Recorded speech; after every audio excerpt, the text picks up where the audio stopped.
Bonjour, bonsoir, chers compatriotes. Merci de votre fidélité au programme de Mobenga TV et de Congo. Le Congo est à nous. Aujourd'hui, comme vous voyez, le titre qui est là, c'est que en RDC, Tambou Mwamba est passé président du Sénat. Le Sénat congolais, désormais contrôlé encore une fois par l'ancien président Joseph Kabila à travers ses hommes. C'est vraiment une journée très triste pour les Congolais. Une journée de consternation. Une journée où les sénateurs congolais ont fait la honte, encore une fois.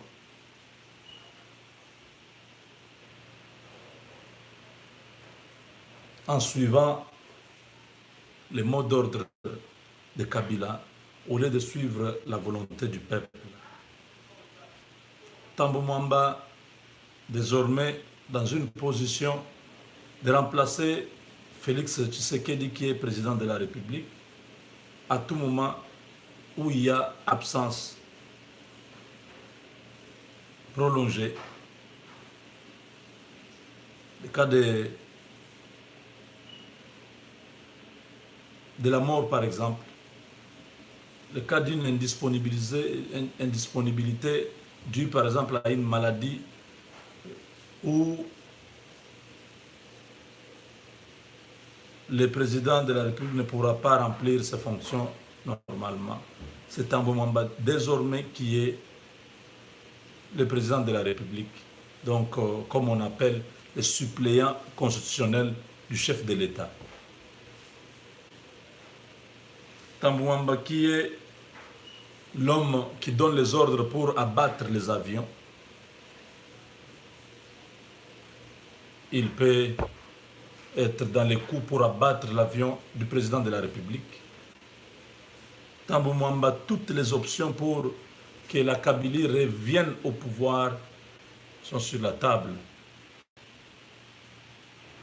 Ce que nous avons invité est arrivé. Il a eu 65 voix contre 43 de Bahati. D'après nos sources, je m'excuse. Je suis déjà en ligne. Hein. Si vous avez quelque chose, écrivez-moi.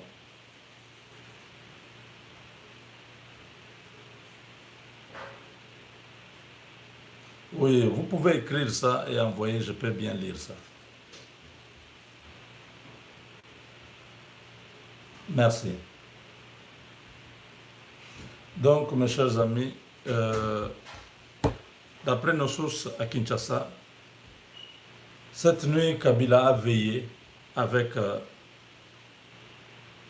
les sénateurs qui sont restés fidèles à lui. Il a signé un chèque de 500 000 $ à chacun pour son honneur, parce que le mal était profond au FCC. La défaite de Tambou Mwamba était déjà pressentie. Kabila a décidé de mettre sur la table de chaque électeur sénateur 500 000 $ plus une Jeep pour dire j'ai besoin de l'honneur. Je veux garder l'honneur. Si Tambou Mwamba perd, ce sera très triste pour vous tous. C'est cette nuit-là, la nuit d'aujourd'hui, les sénateurs sont sortis avec ce moral d'avoir 500 000 $ chacun dans son compte. Vous savez, il y en a beaucoup qui sont là pour la première fois. Il y en a qui sont là pour la deuxième fois. Mais 500 000 $ plus une Jeep, ce n'est pas n'importe quoi. C'était une corruption morale qui ne pouvait pas laisser Bahati Lukwebo gagner ces élections. Vous avez vu que quand les élections ont commencé, les deux candidats étaient côte à côte jusqu'à un moment donné où l'écart a commencé à se creuser. Ça veut dire que Bahati était en position. Bahati n'a que 13 sénateurs au Sénat. 13. Mais il a eu 43 voix. Vous allez comprendre. Et les 30 voix, il a eu où? Parce que la Mouka, ils ont à peu près 4 sénateurs. Les Caches aussi a 4 sénateurs. Si nous pouvons prendre que les 13 là, c'est les 13 de Bahati, plus les 8 de Caches et la Mouka, ça nous donne 21 et les 22 autres sont venus d'où? C'est venu du FCC. Pour bien comprendre ça, regardez au niveau de la vice-présidence. Au lieu que ce soit Évariste Bochab qui passe, c'est Sami Badi Banga qui est passé. Pourquoi? Parce que les sénateurs ont dit bon, ça va. Nous avons 500 000, c'est pour Tamboumamba, mais Évariste là, on ne va pas les prendre. Ils ont choisi un candidat indépendant. Un choix stratégique, on ne sait pas. Comment Badi Banga est arrivé à ce niveau-là? Je ne crois pas que Badi Banga a donné même 5 000 $ à chaque candidat. Badi Banga n'en a pas. Il a été Premier ministre pour 3 mois, je crois. Il n'a pas l'argent pour avoir la possibilité de corrompre aussi les sénateurs. Mais il a eu plus de 60 voix. Évariste a eu, je crois, 34 voix. C'est ce qui vous explique. C'est que Kabila a joué sur son honneur pour que ce sénateur-là change en dernière minute et donne leur voix à Tambo Mwamba, un homme hautain, orgueilleux, un homme qui ne fait pas l'unanimité au sein du FCC, un homme qui est indépendant, un homme que tous ont dit non, lui ne peut pas passer. Il est passé parce que Kabila a forcé la main des sénateurs.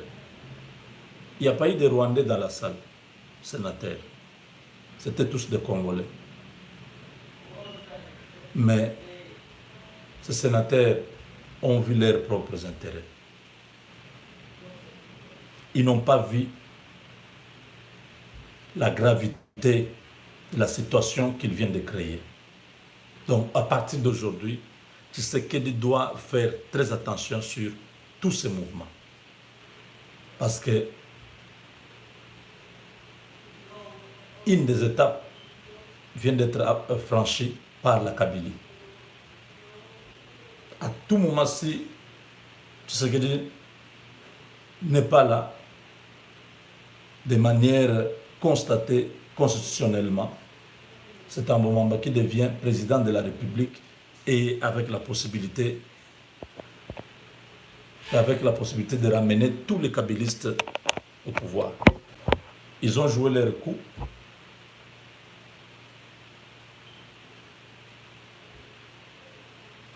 Il y a des patriotes, comme le fils Moukoko et les autres, qui avaient déjà commencé à mobiliser pour que la journée d'aujourd'hui, que la population soit au Sénat pour faire pression aux sénateurs. Mais vous voyez comment on l'a dégagé, semble-t-il, on l'a empêché, même il ne peut pas arriver à la permanence, des choses comme ça. J'ai vu les mêmes messages avec sans rival qui a demandé que tous les Congolais puissent se retrouver devant le Parlement pour faire échec à la Kabylie qui veut contrôler encore l'avenir de notre pays. Malheureusement, ces initiatives ont été étouffées. Et là, que Tambo Mamba a été élu, on va commencer à demander au peuple de pouvoir manifester. Non. Ça, ce n'était pas quelque chose à attendre que Tambo Mamba soit déjà élu. C'était quelque chose à empêcher en amont. Donc, en amont, on devait déjà empêcher ça. Il faut anticiper avec les FCC. Il ne faut pas attendre que ça arrive pour dire non, nous allons résister à ces gens. Non. C'est tard. Et aujourd'hui, comme je l'ai dit au début, c'est une journée triste pour tous les Congolais. Et surtout pour nous de la diaspora, notre séjour dans la diaspora va encore durer un peu longtemps. Tant que la Kabylie sera encore là en train de manigancer dans le pays, ce n'est pas encore trop sûr de rentrer au Congo. Ce n'est pas encore trop sûr. Je vous le dis avec un cœur plein d'amertume, parce que il ne faut pas rêver. Notre Constitution reconnaît au président du Sénat d'être le remplaçant constitutionnel du président de la République. Et c'est pourquoi vous avez vu que c'était une élection de tous les enjeux. Je sais que le président de la République, avec ses partenaires américains, européens, vont faire en sorte que ces gens soient neutralisés bientôt. Parce qu'avec cette plainte de la Cour pénale internationale, que les gens sont en train de dire non, c'est un fake news, moi je reste encore persuadé que quelque chose se cache. Pourquoi cette plainte-là sort en ce moment? Pourquoi il n'y a personne qui accepte de nous dire si c'est vrai ou faux? Les gens concluent directement en disant c'est un fake document. Je ne suis pas trop sûr. Je me dis, je peux encore continuer à espérer que tout n'est pas terminé, tout n'est pas fini avec ces gens. Et ils pensent avoir récupéré le Sénat pour maintenant faire leur stratégie de mise en accusation, qui est une des principales occasions d'enlever le chef de l'État du pouvoir, la mise en accusation. Deuxième chose, c'est la modification de la Constitution. Troisièmement, c'est avec, je ne sais pas, une sorte de abattre l'avion du président, ou je ne sais pas, empoisonner le président, ou assassiner le président. Tout ça, ça empêcherait le président d'être président dans les pays. Quand nous disons ça, c'est pour que vous puissiez avoir les deux pieds sur terre. C'est ça le scénario. Si on ne vous le dit pas, moi je vous le dis pour que vous puissiez comprendre, même eux du FCC, qu'ils sachent que nous sommes au courant, nous savons toutes les manœuvres qu'ils sont en train de préparer contre le président Tshisekedi. Nous devons prier pour notre pays. Une étape significative vient d'être franchie, mais pas pour les Congolais.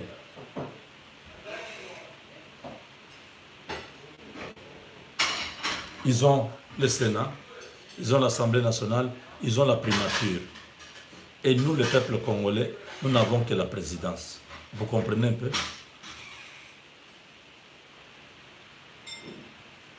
Avec cette victoire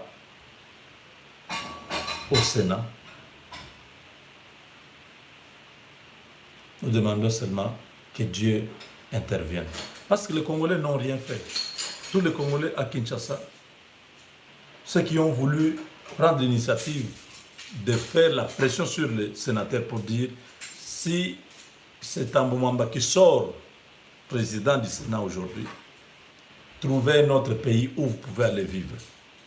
Cette menace-là, plein dehors, la population dehors, ces gens-là n'allaient pas faire ce qui s'est passé aujourd'hui. Ils ont trouvé qu'il n'y a rien.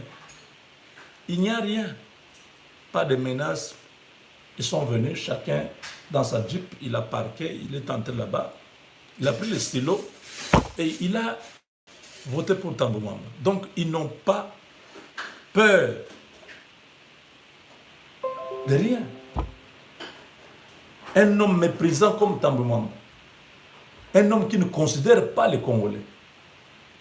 Vous savez que Tambou Mwamba ne parle aucune langue du Congo. Il parle seulement le français.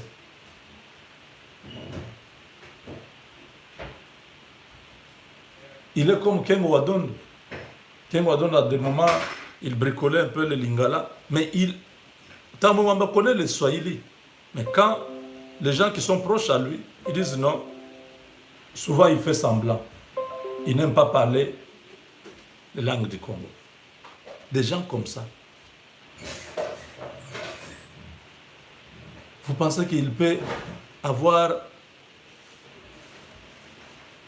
des considérations pour nous? Bien évidemment, il est marié à une femme Luba.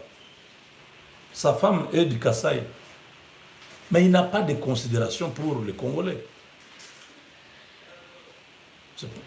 Il faut vous dire que tous ces grands-là, la plupart ont des femmes du Kasaï. Même Albert Yuma, sa femme est du Kasaï. Ce n'est pas seulement Jean-Pierre Bembassel qui a la femme du Kasaï. Ou Mouzito. Ce n'est pas seulement Mouzito. La plupart de tous ces responsables que vous voyez politiques là, ils ont les femmes du Kasaï. Mais ce n'est pas autant qu'ils considèrent les Congolais, ils considèrent seulement leurs propres intérêts. Vous comprenez, Kabila, quand nous disons que ce monsieur-là est nuisible pour le pays, c'est quoi? C'est son argent qui travaille maintenant pour lui. Hein? Si l'assertion de 500 000 $ plus une Jeep d'à peu près 50 000, c'est à peu près 550 000 $ que Kabila a dépensé pour son honneur, pas pour la présence du Sénat. Il a voulu prouver au monde qu'il contrôle encore le pays. S'il s'avère que c'est vrai, donc fois 65 sénateurs, Kabila aurait dépensé 35 millions de $. Pour lui, c'est l'argent des cacahuètes. 35 millions, c'est rien. C'est juste une vente, je ne sais pas, d'un damjan de diamants. Quelques carats qu'il garde chez lui. Il dit, bon, prenez ça, allez donner à un Libanais. Amenez-moi l'argent frais ici. 35 millions, on met sur la table. Chaque sénateur, prenez. Demain, c'est Tambou Mwamba. C'est clair, 500 000. 500 000. Chaque personne sort avec son 500 000. 500 000 $, c'est pas peu. Hein? C'est dans un petit sac. Hein? Vous voyez vraiment les liasses là. De 10 000 $ dans une liasse.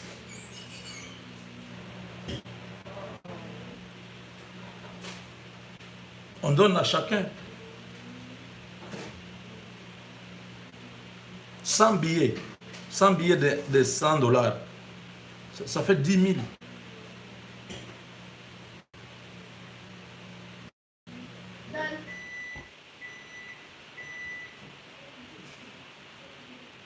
Pour son honneur, il n'a pas fait pour que Tambou. Il n'a même pas besoin que Tambou Mwamba soit là. Son problème, c'était qu'il prouve au monde qu'il contrôle le Congo.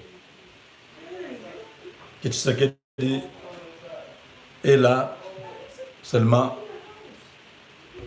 pour la présidence. Donc, même l'opération de ce que nous disons dissoudre le Parlement, c'est une opération qui sera très complexe. Parce que maintenant, tous ces gens-là, ils sont en train de contrôler.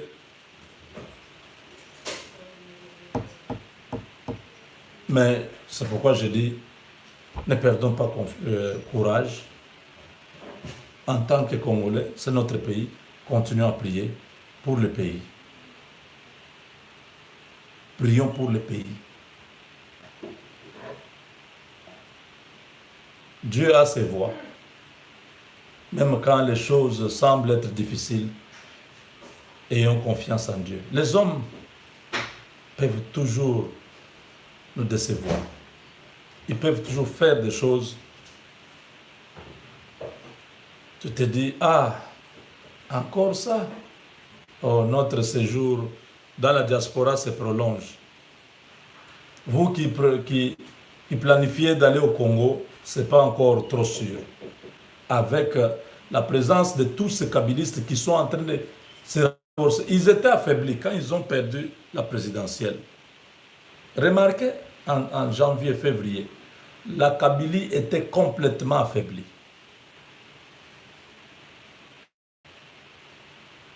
Mais regardez, graduellement, ils sont en train de revenir, même dans leur langage, ils ont de l'orgueil.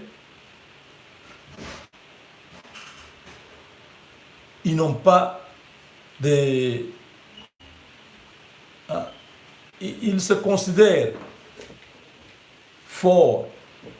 Et il faut seulement voir comment Némi Moulania parle. Vous allez tout comprendre.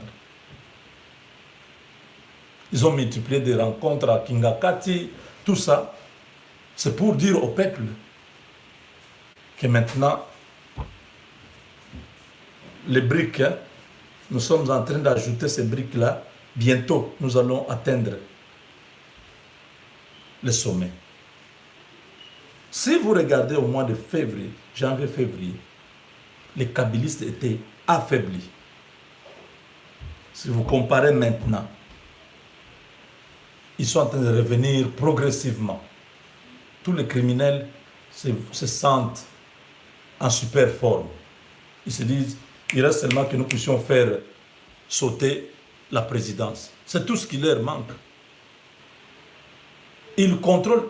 Est-ce que vous rêvez ou comment? Parce qu'il y a des gens qui n'acceptent pas ça. Oh, Moubena, tu es devenu trop fataliste, négativiste. Non.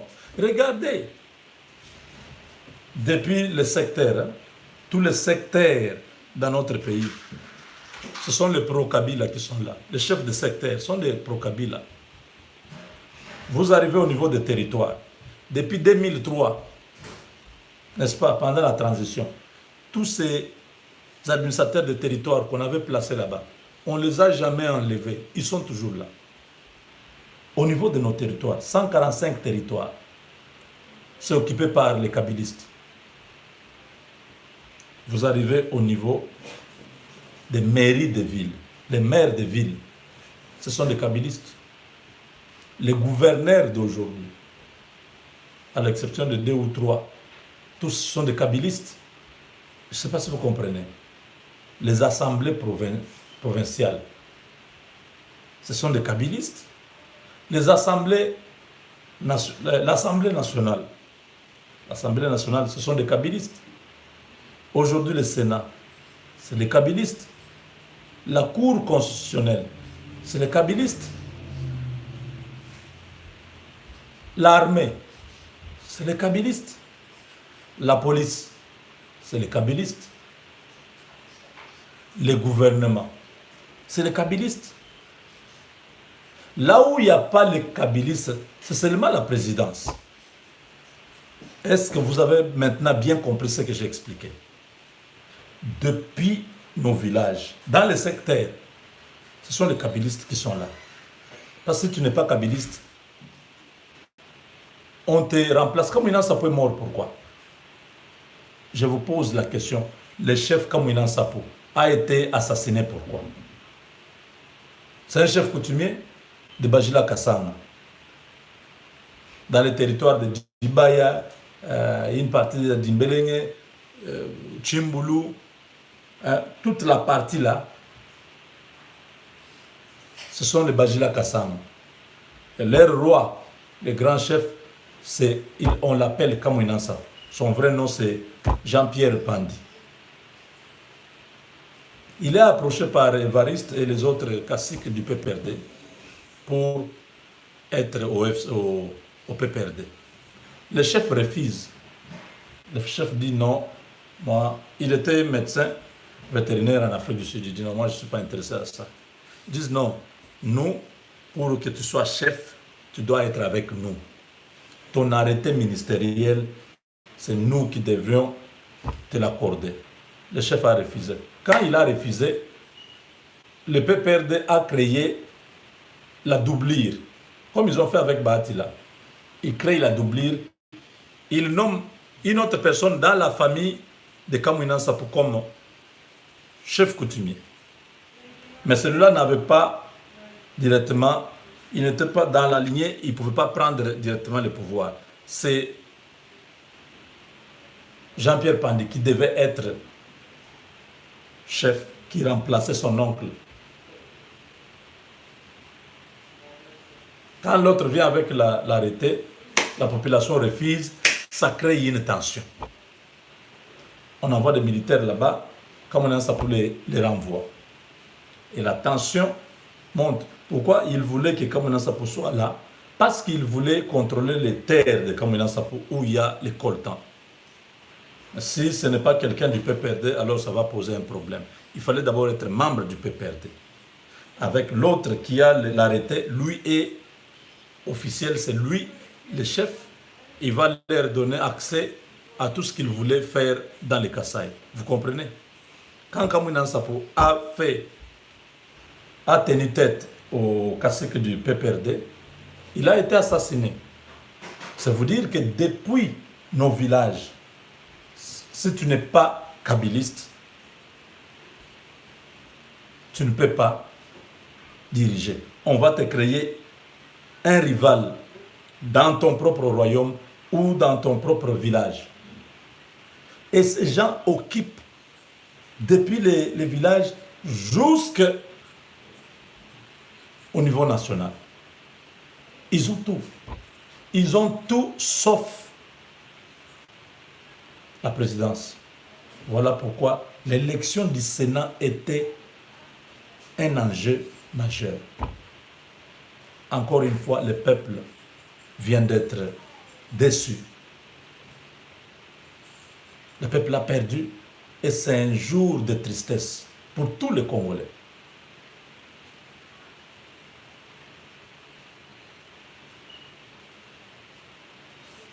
Nous pouvons nous retrouver demain avec la Kabylie encore au pouvoir.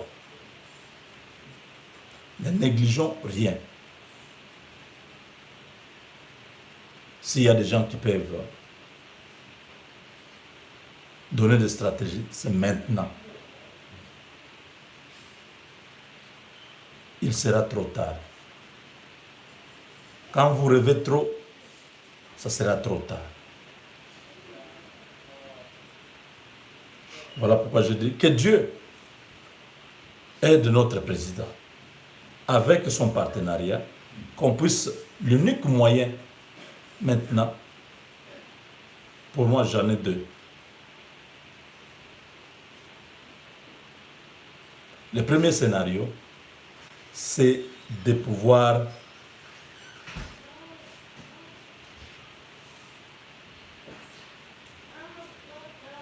nommer un informateur.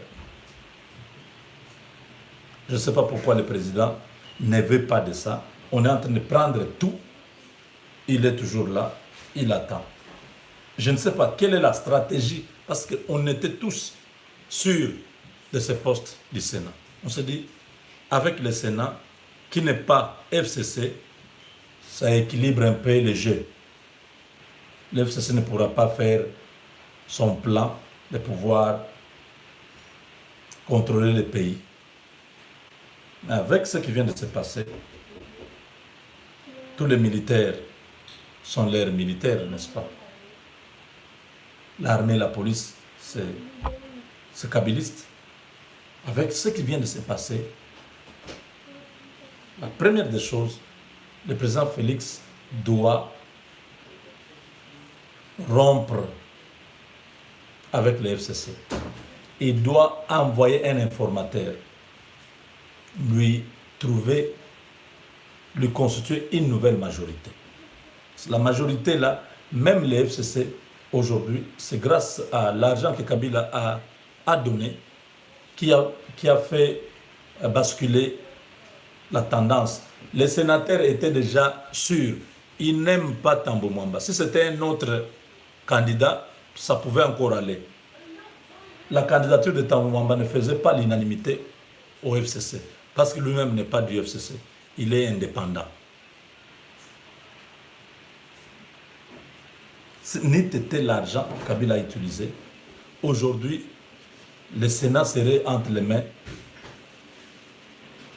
de Bahati. Et comme nous avons perdu encore le Sénat, c'est une occasion pour le président de la République maintenant d'enlever les gants. Vous avez un partenaire qui s'appelle FCC, qui est gourmand, qui prend tout pour lui, qui ne vous laisse rien. Ce n'est pas un partenaire. Il a tout pris. Ça, ce n'est pas un partenaire.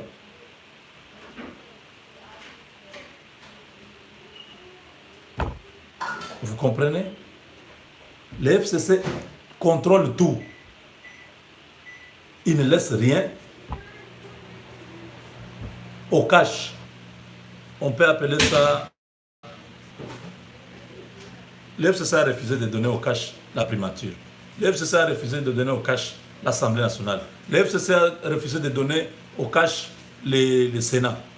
Maintenant, pourquoi cela doit être appelé un partenariat? Si le président de la République nous écoute, si le président écoute le peuple, qu'il arrête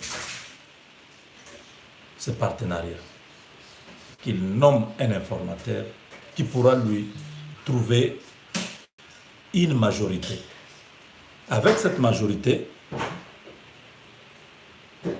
beaucoup de choses qui sont aujourd'hui avec les FCC va basculer directement.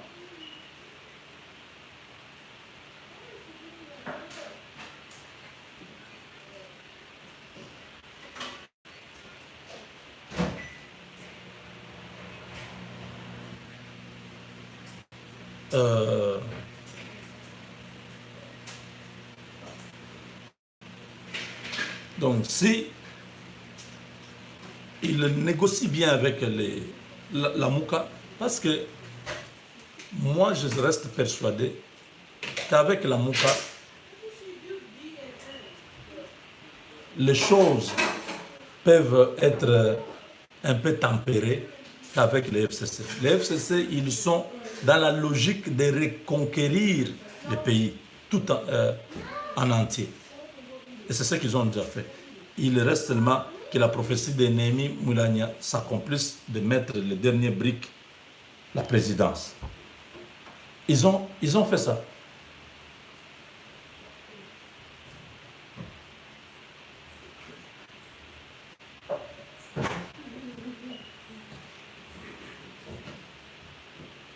Deuxième proposition, c'est la CPI.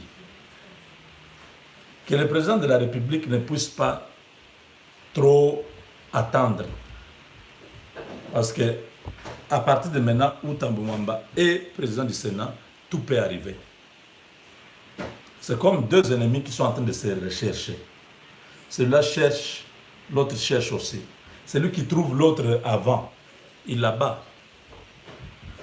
Et ça, Kabila est très conscient. Il est conscient que la présidence, bien que ce soit seulement un seul poste, mais ça a beaucoup d'influence dans le pays. Le FCC contrôle tout, sauf la présidence. Mais cette présidence-là, c'est beaucoup de choses. Voilà pourquoi ils veulent la présidence. Si le président Félix peut maintenant tabler sur la deuxième option, c'est la CPI. Parce que d'après nos informations,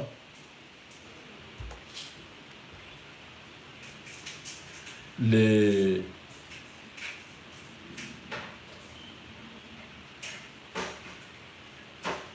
Européens, les Américains veulent à tout prix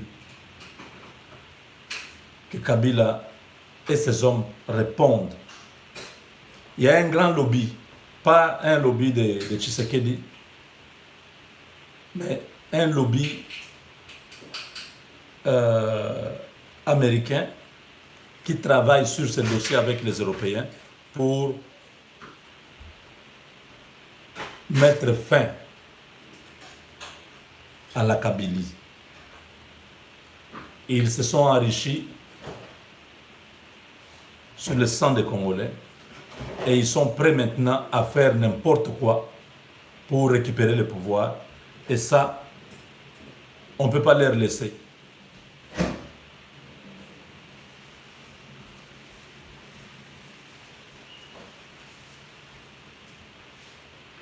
Donc,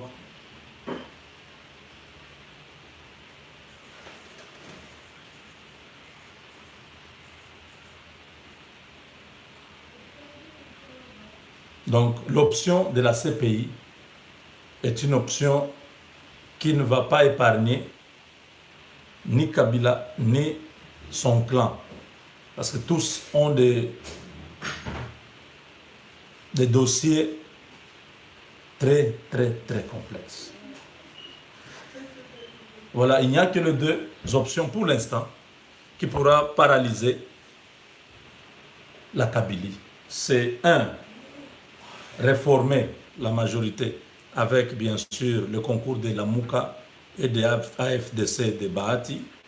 Deux, activer la situation à la CPI, demander à ce que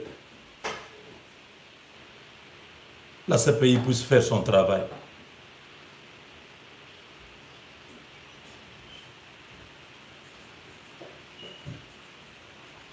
Parce qu'il faut qu'il y ait l'intervention de l'Interpol, la MONUSCO et tous ces gens-là. Hein.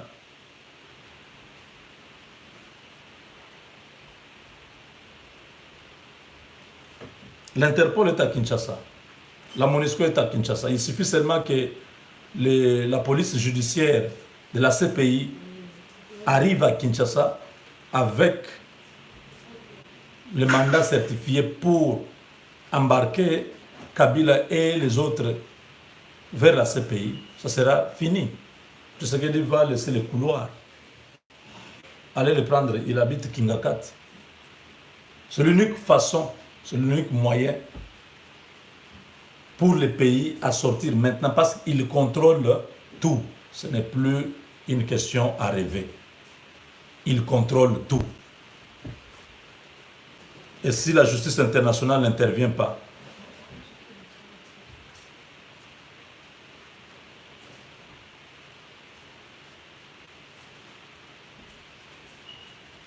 dès qu'on arrête Kabila, on arrête Tambo Mwamba, on arrête Boshab, on arrête Kalev, on arrête Shadari, c'est terminé.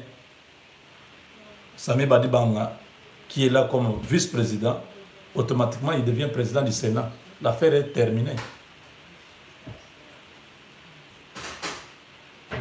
Je pense que Sami Badibanga doit être là stratégiquement aussi. Parce que comment Évariste Boshab peut perdre pendant que Tambo Mwamba, hein, c'est ça que vous dites toujours, non? Comment Tshisekedi gagne la présidence, il perd les législatifs. Comment il n'a pas de député? Lui qui a gagné la présidence. Vous venez de voir la même chose, non? Donc les élections, c'est des calculs politiciens. Tambo Mwamba, les mêmes personnes qui l'ont élu sont du FCC, n'est-ce pas? Mais pourquoi au niveau des vice-présidents, ce n'est pas le FCC qui est élu? Pourquoi au niveau du vice-président, c'est Sami Badibanga, qui est un indépendant? Comment un indépendant peut avoir 60 voix? Il a donné quoi à ce sénateur-là? Cela veut dire que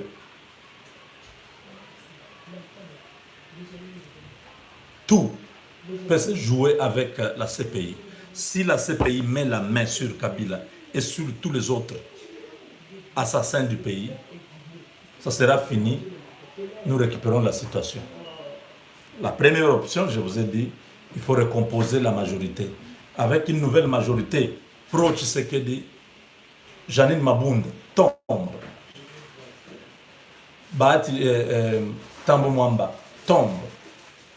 Ilunkamba Sylvestre tombe. Je ne sais pas si vous comprenez. Tous les gouverneurs tombent. Parce qu'avec la nouvelle majorité, Tshisekedi va remplacer par les élections tous ces gens. Ok, s'il ne veut pas aller dans cette voie-là, la deuxième voie, c'est celle que je suis en train de vous dire aujourd'hui. C'est la CPI. Si Kabila est au Congo, c'est grâce à Tshisekedi qui a voulu qu'il soit là. Comme ils sont en train de montrer qu'ils n'ont pas la bonne foi d'avoir un bon partenariat où ils peuvent partager. Vous prenez la primature, nous aussi nous prenons le Sénat. Vous prenez l'Assemblée nationale, nous prenons quelques provinces. Ils n'ont pas voulu ça. Ils se sont accaparés, ils ont tout pris. Alors la vraie politique maintenant.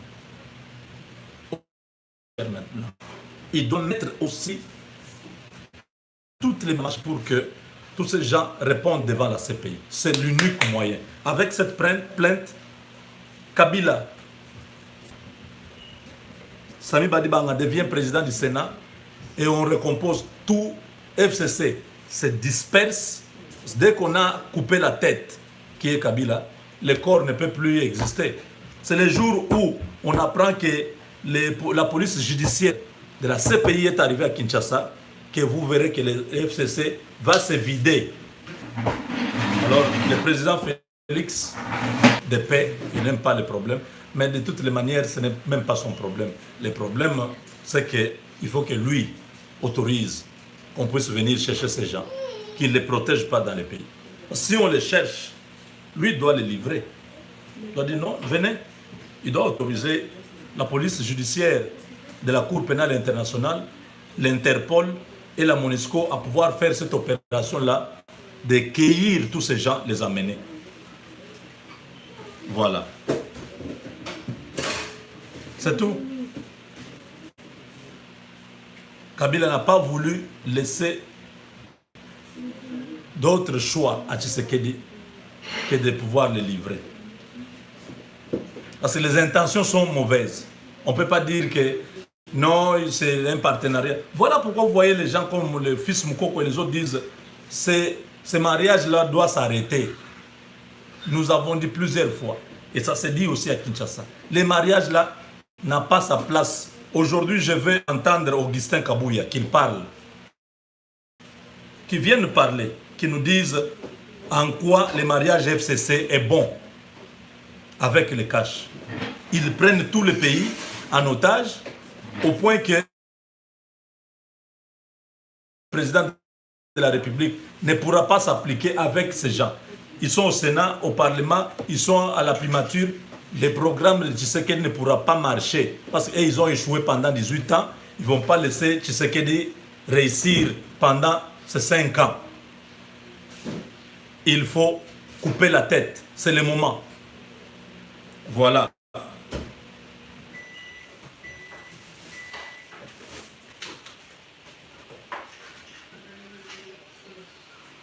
Oui, c'est...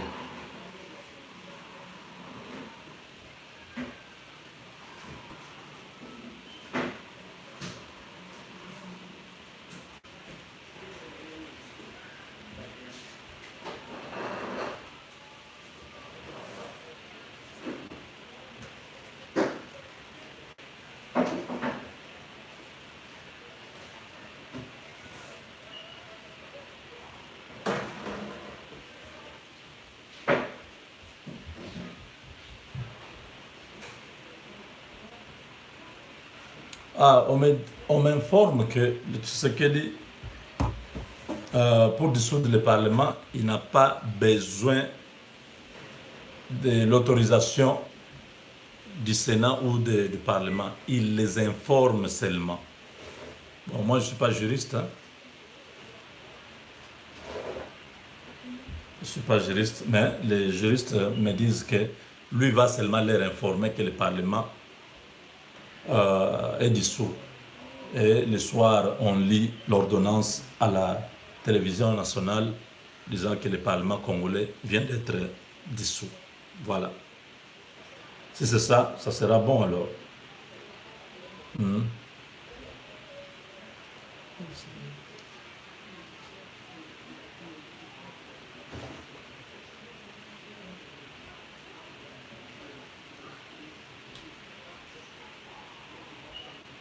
Voilà.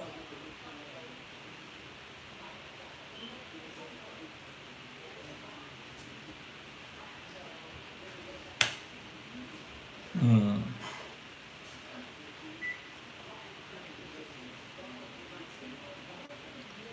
Ok, on a fini pour aujourd'hui. Nous,